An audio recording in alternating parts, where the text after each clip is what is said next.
Good morning student. I am Himanshu Mudgal, class 10th history chapter 3 nationalism in India को लेके आप सभी के सामने प्रस्तुत हुआ हूँ। कल मैंने सिविल डिसोबीडियंस मूवमेंट के बारे में बताया था। इसमें दो इंसिडेंट थे। एक था साइमन कमीशन ऑफ 1927 जिसको मैं आपको बता चुका हूँ। उसके बाद बात हो रही ग्रेट डिप्रेशन ऑफ 1929 की आर्थिक महामंदी।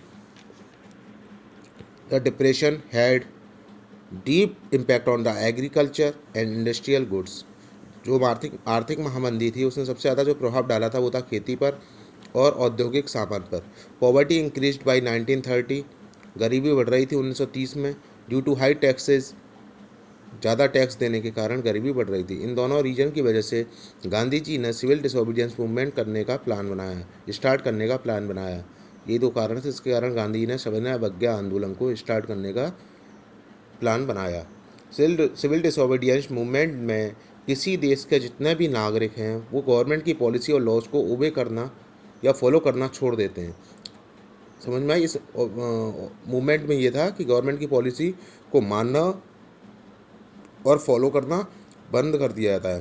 गांधी जी ने इस मूवमेंट को स्टार्ट करने से पहले लॉर्ड इरविन, जो कि वायसराय थे ब्रिटिश गवर्नमेंट के उस टाइम, के सामने अपनी कुछ डिमांड रखी। जैसे डिमांड क्या थी? सॉल्ट टैक्स को एबोलिश करना, नमक पे लगने वाले टैक्स को ख़त्म कर दिया जाए। लैंड रेवेन्यू, लैंड पे जो कर लगता था ज़मीन पे, उसको ख़त्म कर दिया जाए। लेकिन वायसराय ने गांधी जी की डिमांड को गैर कानूनी बताया और उन्होंने उन डिमांड को नहीं माना। फिर गांधी जी ने उन्हें एक लेटर लिखा जिसमें कहा कि 11 मार्च 1930 तक उनकी डिमांड पूरी नहीं हुई तो वे सिविल डिसोबीडियंस मूवमेंट को, मतलब सविनय अवज्ञा आंदोलन को स्टार्ट कर देंगे। पर उस पर भी कोई एक्शन नहीं लिया गया, तो ये मूवमेंट स्टार्ट हुआ। He choose salt as the symbol to unite the nation. उन्होंने सॉल्ट को चुना, नमक को चुना देश को एकत्र करने के लिए एक सिंबल के तौर पर, क्योंकि नमक वो चीज़ है जो सारी जो जनमानस है, सारी सिटीजन थे इंडिया के, वो यूज करते थे as everyone used in the daily life, क्योंकि हर व्यक्ति इसको डेली लाइफ में यूज करता है। And paid tax for it, और इसके बदले में टैक्स देना पड़ता है। गवर्नमेंट का रूल कहता था कोई भी प्राइवेटली सॉल्ट प्रोड्यूस नहीं कर सकता, पर गांधी जी ने इस उनका जो रूल था उसको वायलेट करने का प्लान बनाया। उन्होंने दांडी मार्च स्टार्ट किया जिसमें 78 वॉलंटियर के साथ साबरमती आश्रम से दांडी तक की उन्हें पैदल यात्रा की, जो कि साबरमती से 400 किलोमीटर की दूरी पर था। हर जगह उन्होंने अपने विचारों को फैलाया। धीरे धीरे ये मूवमेंट पावरफुल हो गई। सॉल्ट को कई जगह इलीगल प्रोड्यूस किया गया, मतलब गैर कानूनी रूप से प्रोड्यूस किया गया सॉल्ट का। धीरे धीरे सब लोगों ने सॉल्ट पर टैक्स देना बंद कर दिया। इस मूवमेंट को दबाने के लिए गवर्नमेंट ने इस आंदोलन के नेताओं को जेल में डालना शुरू कर दिया।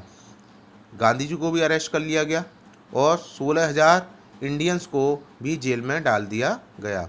कुछ समय बाद गांधी जी और लॉर्ड इरविन के बीच एक एग्रीमेंट साइन हुआ, एक समझौता साइन हुआ जिसका नाम था गांधी इरविन पैक्ट।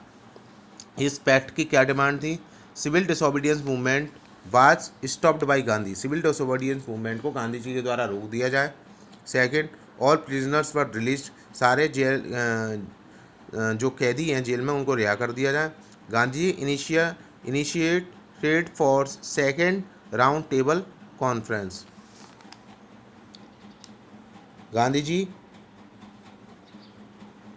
को सेकेंड राउंड टेबल कॉन्फ्रेंस, मतलब द्वितीय गोलमेज सम्मेलन के लिए कहा गया। उसके बाद राउंड टेबल कॉन्फ्रेंस लंदन में आयोजित हुई जिसमें महात्मा गांधी और सरोजिनी नायडू दोनों गए, और इंडिया के लिए कोई भी अच्छा डिसीजन नहीं लिया गया उस कॉन्फ्रेंस में भी।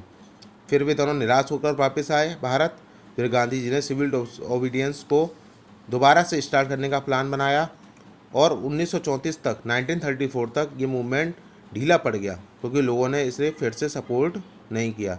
अगला topic 5, the sense of collective belonging, ये नेक्स्ट टॉपिक में आपको पढ़ाया जाएगा। मेरी वीडियो को लाइक करें, शेयर करें, बेल आइकन पर क्लिक करें जिससे अगला नोटिफिकेशन आपको प्राप्त होता रहे, और सब्सक्राइब करें।